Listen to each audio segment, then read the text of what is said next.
제36장.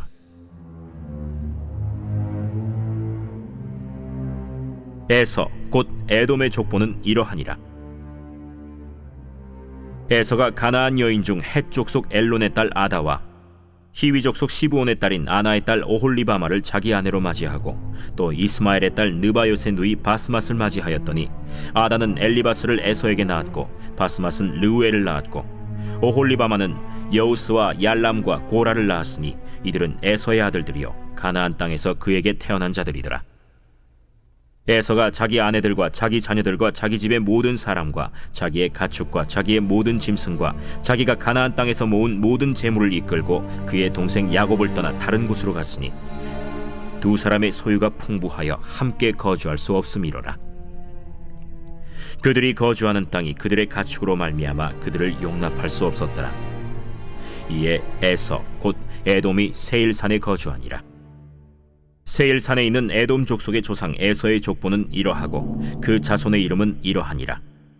에서의 아내 아다의 아들은 엘리바스요 에서의 아내 바스맛의 아들은 르우엘이며 엘리바스의 아들들은 대만과 오말과 스보와 가담과 그나스요 에서의 아들 엘리바스의 첩 딥나는 아말렉을 엘리바스에게 낳았으니 이들은 에서의 아내 아다의 자손이며 르우엘의 아들들은 나핫과 세라와 삼마와 미사니 이들은 에서의 아내 바스맛의 자손이며 시브온의 손녀 아나의 딸 에서의 아내 오홀리바마의 아들들은 이러하니 그가 여우스와 얄람과 고라를 에서에게 낳았더라. 에서 자손 중 족장은 이러하니라. 에서의 장자 엘리바스의 자손으로는 대만 족장, 오말 족장, 스보 족장, 그나스 족장과 고라 족장, 가담 족장, 아말렉 족장이니 이들은 에돔 땅에 있는 엘리바스의 족장들이요 이들은 아다의 자손이며 에서의 아들 르우엘의 자손으로는 나핫 족장, 세라 족장, 삼마 족장, 미사 족장이니 이들은 에돔 땅에 있는 르우엘의 족장들이요 이들은 에서의 아내 바스맛의 자손이며 에서의 아내인 오홀리바마의 아들들은 여우스 족장, 얄람 족장, 고라 족장이니 이들은 아나의 딸이요 에서의 아내인 오홀리바마로 말미암아 나온 족장들이라. 에서 곧 에돔의 자손으로서 족장된 자들이 이러하였더라. 그 땅의 주민 호리 족속 세일의 자손은 로단과 소발과 시브온과 아나와 디손과 에셀과 디산이니 이들은 에돔 땅에 있는 세일의 자손 중 호리 족속의 족장들이요 로단의 자녀는 호리와 헤맘과 로단의 누이 딥나요 소발의 자녀는 알완과 마나핫과 에발과 스보와 오남이요 시브온의 자녀는 아야와 아나며 이 아나는 그 아버지 시브온의 나귀를 칠 때 광야에서 온천을 발견하였고 아나의 자녀는 디손과 오홀리바마니 오홀리바마는 아나의 딸이며 디손의 자녀는 햄단과 에스반과 이드란과 그란이요 에셀의 자녀는 빌한과 사완과 아간이요 디산의 자녀는 우스와 아란이니 호리 족속의 족장들은 곧 로단 족장, 소발 족장, 시브온 족장, 아나 족장, 디손 족장, 에셀 족장, 디산 족장이라. 이들은 그들의 족속들에 따라 세일 땅에 있는 호리 족속의 족장들이었더라. 이스라엘 자손을 다스리는 왕이 있기 전에 에돔 땅을 다스리던 왕들은 이러하니라.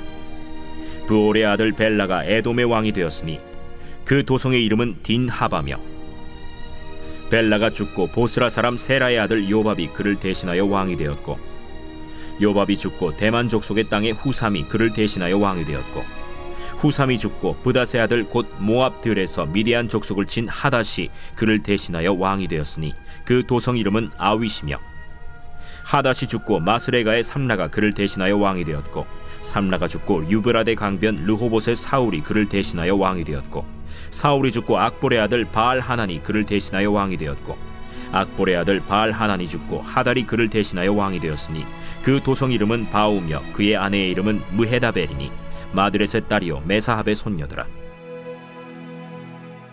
에서에게서 나온 족장들의 이름은 그 종족과 거처와 이름을 따라 나누면 이러하니 딥나 족장, 알와 족장, 여대 족장, 오홀리바마 족장, 엘라 족장, 비논 족장, 그나스 족장, 대만 족장, 밉살 족장, 막디엘 족장, 이람 족장이라. 이들은 그 구역과 거처를 따른 에돔 족장들이며 에돔 족속의 조상은 에서더라.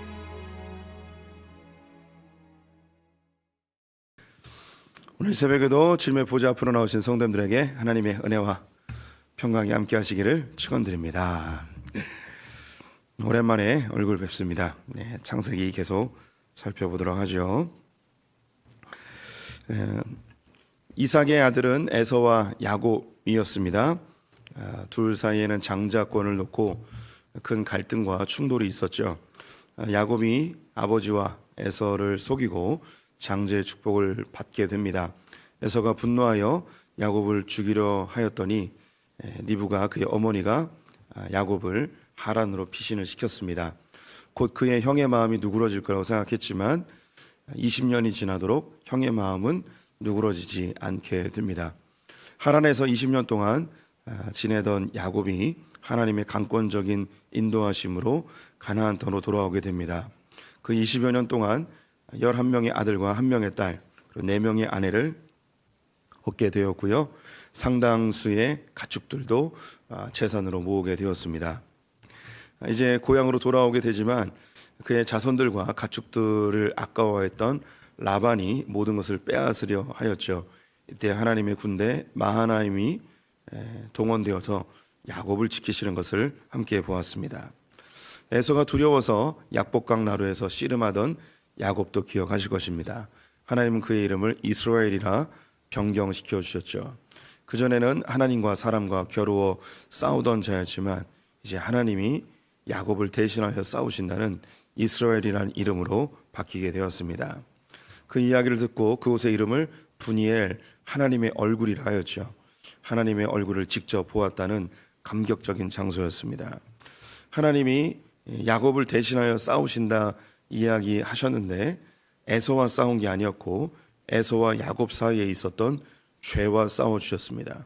그래서 죄가 사라지자 야곱과 에서 사이에 화해가 일어났고 야곱은 에서의 얼굴을 볼 때에 하나님의 얼굴을 보는 듯하는 그런 평강을 누리게 되었습니다. 가나안 땅에 돌아온 야곱은 세겜 근처에서 엘엘로의 이스라엘이라는 이름에 붙인 제단을 쌓고 하나님께 예배를 드리죠. 하나님, 나의 하나님, 여기까지 나를 인도하신 하나님을 찬송하는 자리였습니다. 하지만 그 감격도 잠시 곧 그에게 큰 불행이 닥치는데요. 그의 딸 디나가 세겜의 왕자에 의해서 고초를 당하게 된 것입니다. 그 분노를 이기지 못하고 그의 오빠가 되어진 시몬과 레위가 할례를 시키고 세겜에 있는 모든 남자들을 죽이게 됩니다. 하나님은 이 위급한 상황에서 베델로 내려가라는 명령을 내리시죠. 세겜에 있는 남자들이 죽자 그 주변에 있었던 동맹 국가들이 이스라엘 족속을, 즉 야곱의 자녀들을 다 진멸할 기세였습니다. 하나님께서 그들을 보호해 주셨고 야곱은 하란으로 떠나기 직전 하나님 앞에 기도하였던 그 베델로 돌아와서 그의 신앙이 하나님 중심으로 다시 고정되게 됩니다. 하나님이 하란에서 가나안 땅으로 오게 하셨던 이유, 하란에서 상당히 많은 재물을 얻었기 때문입니다. 그는 삼촌의 집에서 14년 동안 무임금으로 일을 하고 6년 동안 일을 할 때에 그의 모든 관심은 어떻게 하면 더 많은 재산을 늘릴 것인가였습니다. 이것에 모든 관심이 쏟아있던 그 야곱을 끌어내셔서 하나님을 바라보는 가나안 땅으로 인도해 가신 것이죠. 근데 가나안 땅에 도착했지만 빈들이었던 베델로 가지 못하고 그 당시 가장 번성하였던 도성 세겜 근처에 머물며 그가 다시금 부유해질 것을 도모하였던 것이죠.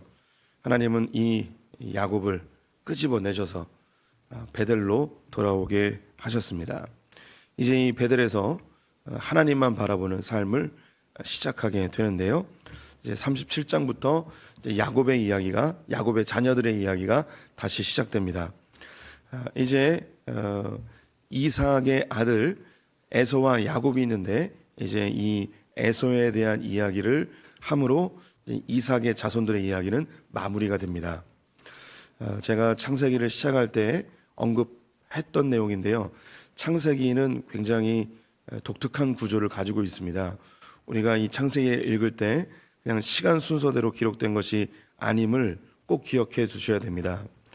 1장부터 11장까지 족장 이전 시대, 즉 아브라함이 탄생하기 전의 시대를 거기에 다 모아놨습니다. 그리고 12장부터 25장까지는 아브라함과 그의 아들들에 대한 이야기입니다. 그리고 26장부터 오늘 36장까지가 이삭과 그의 아들들에 대한 이야기입니다. 그래서 요 안에 모든 이야기를 다 담아 놓았습니다. 그리고 37장부터 57장까지가 야곱의 아들들에 대한 이야기입니다. 그래서 이렇게 이런 구조로 자손들에 대한 구조로 이루어져 있음을 성도님들이 기억해 주셔야 됩니다. 그래서 이 36장의 에서 이야기가 왜 등장하는가? 이삭의 아들들의 이야기가 36장에서 마무리되기 때문에 여기에 기록이 되어 있는 것입니다. 에서는 어떻게 보면 좀 불쌍한 사람처럼 느껴집니다. 장자의 축복을 빼앗긴 거죠. 장자로 태어났음에도 불구하고 장자가 되지 못한 비운의 주인공이라고 할까요? 그런데 그 당시에서는 도시국가를 만들 정도로 굉장히 탁월한 리더십을 갖고 있는 영웅 같은 존재였습니다. 근데 그는 개인적으로 보면 굉장한 카리스마와 리더십, 용맹함과 출중한 능력으로 어디 내놔도 부끄럽지 않을 만한 그런 탁월한 사람이지만 그는 하나님 나라의 족보에 들지 못하였습니다.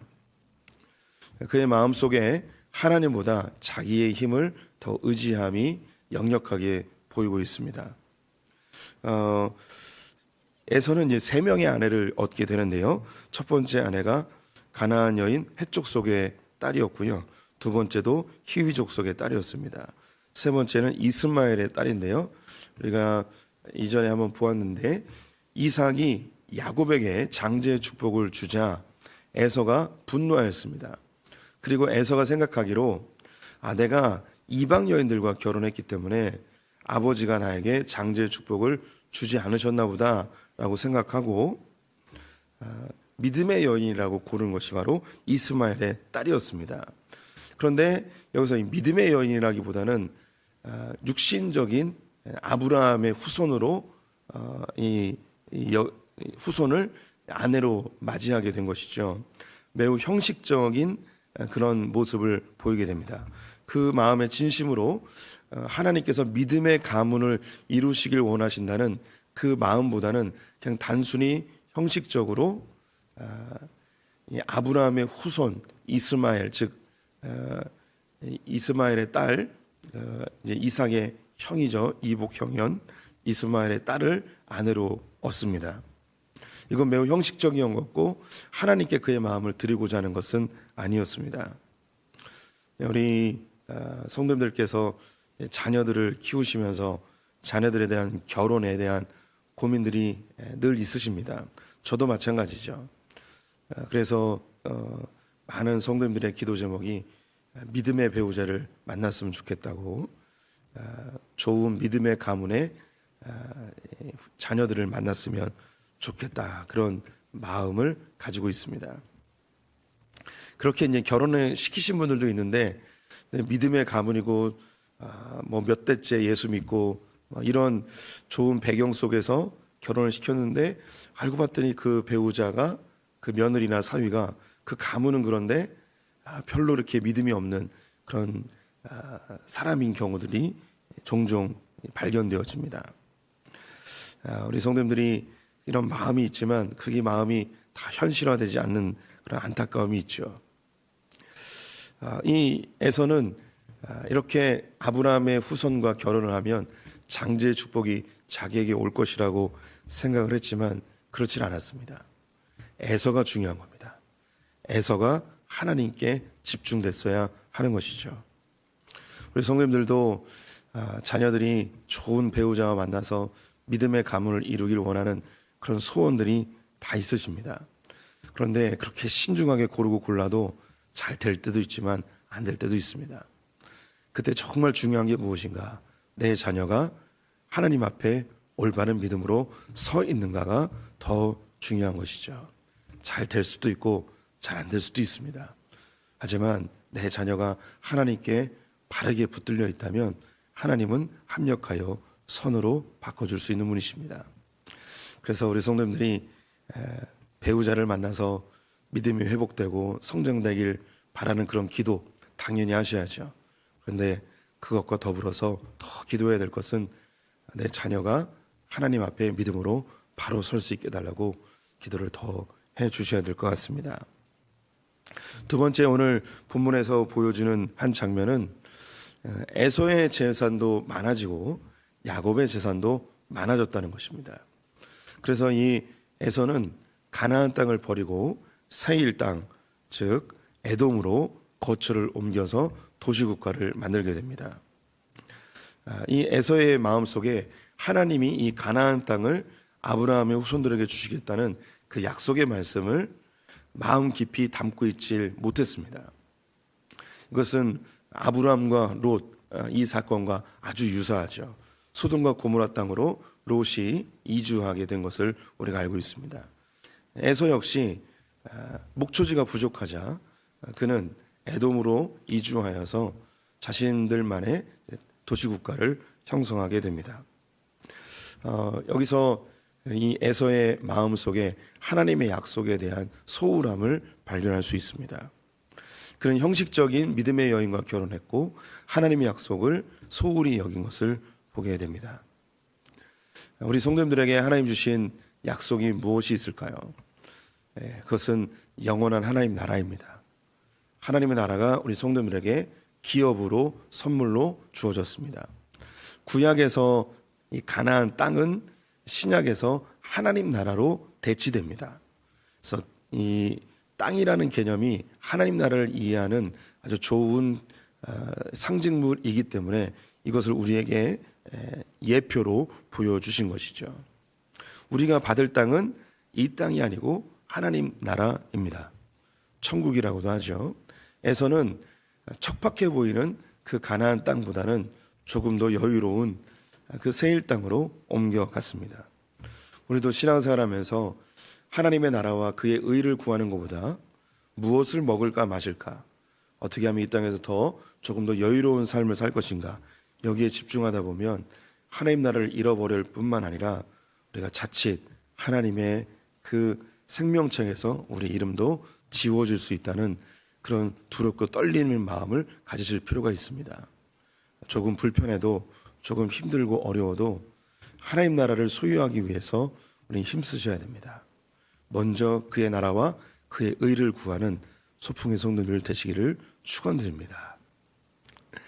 오늘 이 본문에서 아주 길게 설명이 되어지는데요. 이 긴 흐름을 간략하게 요약하자면 그렇습니다. 에서가 새 여인과 결혼하여서 자녀들을 낳았다. 이게 첫 번째고요. 이 자녀들이 자손들을 이루었다. 큰 가문을 이룬 거죠. 그 다음에 이 가문들이 족장이 됩니다. 부족들이 되는 거예요. 그리고 이 부족들이 모여서 그 다음에 왕이 나타나게 됩니다. 그래서 자녀에서 자손, 자손에서 족장, 족장에서 왕으로 점점점 확장되고 번성하고 또 확대되는 것을 보게 되죠. 두 가지를 볼 수 있는데요. 하나님께서 에서에게도 큰 복을 주시겠다고 약속하셨습니다. 이삭의 자녀이기 때문이죠. 그래서 그 땅에서 번성함, 즉 하나님의 약속이 유효함을 보게 됩니다. 그가 하나님을 신뢰하지 않고 하나님에게서 멀어졌음에도 불구하고 하나님이 주시기로 한 이 땅에서의 복은 그대로 흘러갑니다. 이건 실제로 제가 많은 성도님들을 볼 때 이것이 삶에서 증거로 나타납니다. 조부모님이나 부모님들이 하나님 앞에 신실하게 신앙생활하여서 자녀들을 낳았을 때에 이 자녀들이 예수를 믿지 아니하고 또 온전한 신앙생활을 하지 못함에도 불구하고 그 자손들이 받는 복이 분명히 있습니다. 자녀들이 잘 돼요. 부모님은 정말 신실하게 어려운 가운데서 하나님을 믿었는데 자녀들은 그런 아버지의 부모님의 신앙을 물려받지 못하였을지라도 그 이 땅에서 누리는 복이 그 부모님께로부터 흘러온 하나님의 그 복의 유산들이 이 땅에서 열매 맺히는 것을 보게 됩니다. 그런 걸 보면 저는 종종 매우 참 부럽다라는 그런 생각을 하게 됩니다. 근데 그 복이 이 땅에서의 복이지 영원한 복은 아니라는 것입니다. 오늘 이 에서는 그 자녀들이 자손을 이루고 부족을 이루고 국가를 이루었습니다. 왕의 제도까지 만들었죠. 그런데 이게 끝입니다. 여기까지입니다. 그리고 에돔은 바벨론의 침공으로 완전히 사라지게 됩니다. 끝이에요. 그게 끝이에요. 반면에 야곱은 도시국가를 이루지 못하였고 땅을 얻지도 못하였고 그는 환도뼈가 탈골되어 죽을 때까지 절뚝거리며 살게 되었습니다. 사랑하는 아들은 어디 간지 모르고 다 죽은 듯이 생각하여 그렇게 고통스러운 삶을 살다가 나중에서야 요셉을 만나고 그의 마음이 평안한 중에 죽게 되었지만 그의 후손들은 애굽에서 종살이를 하게 되죠. 너무 다른 모습을 보입니다. 이 땅에서 너무 달라요. 에돔의 후손들은 도시국가를 만들어 다윗 때까지 번성하는 삶을 살게 됩니다.